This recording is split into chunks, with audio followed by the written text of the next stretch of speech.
हिराबासित प्यारे बच्चों, शेख चली का नाम तो आपने यकीनन सुना होगा और उसकी कहानियां पढ़कर लुत्फ अंदोज भी हुए होंगे। आज हम उसकी हमाकत से भरपूर कहानी सुनाते। किसी गांव में एक बुढ़िया रहती थी जिसका एक ही बेटा था जिसका नाम चली था।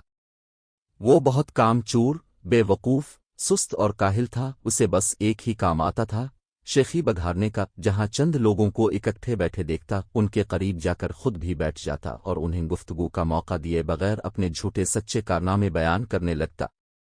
गांव के लोग उसकी इस आदत से बहुत तंग थे और उसका नाम ही शेख चली रख दिया था। वो अपने नाम की तरह बड़े बड़े ख्याली मंसूबे बनाता लेकिन किसी पर अमल नहीं करता। एक दिन इसके ख्याली पुलाव पकाने की आदत से चढ़कर एक शख्स ने इससे कहा, शेख साहिब, आप इतने बड़े मंसूबे क्यों बनाते हैं?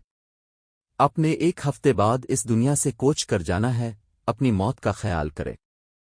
जारी है से ये सुनना था कि बेवकूफ़ शेख चली को एक हफ्ते बाद अपनी मौत का यकीन हो गया और उसने इसकी तैयारी शुरू कर दी। पहले इसने कब्र खुदवाई और इसमें जाकर लेट गया। 6 दिन गुजर गए, कुछ न हुआ।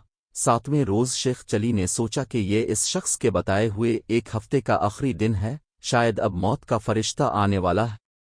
वो ये सोच ही रहा था कि इसके कान में आवाज़ पड़ी, अगर कोई अल्लाह का नेक बंदा अंडे की टोकरी मेरे घर पहुंचा दे तो मैं इसे उजरत में एक अशरफी दूंगा। शेख चली अशरफी का नाम सुनकर कब्र से बाहर निकल आया और अंडे की टोकरी उठाकर सर पर रख ली।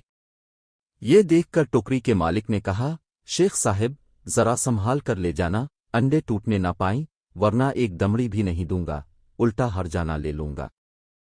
शेख चली बड़े गुरूर से बोला, मियाँ साहिब, मैं शेख चली हूँ, कोई छोटा मोटा शख्स नहीं हूँ, पूरा गांव मुझे जानता है। ये कहकर वो अंडे की टोकरी लेकर चल पड़ा।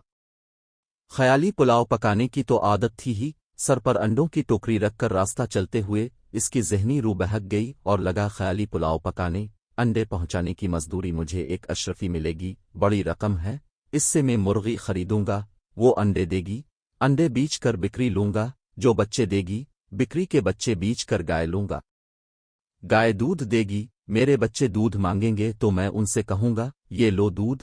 इतना कहते हुए इसने टोकरा पकड़े दोनों हाथ हटा लिए, जिसकी वजह से वो जमीन पर गिर पड़ा और सारे अंडे टूट गए।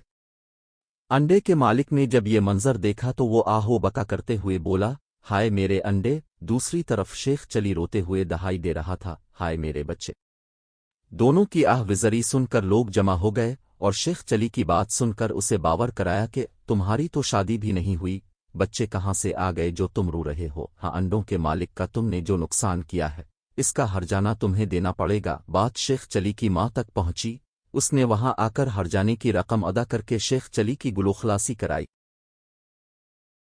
हमारी वीडियो को लाइक करें और हमारा चैनल सब्सक्राइब करें।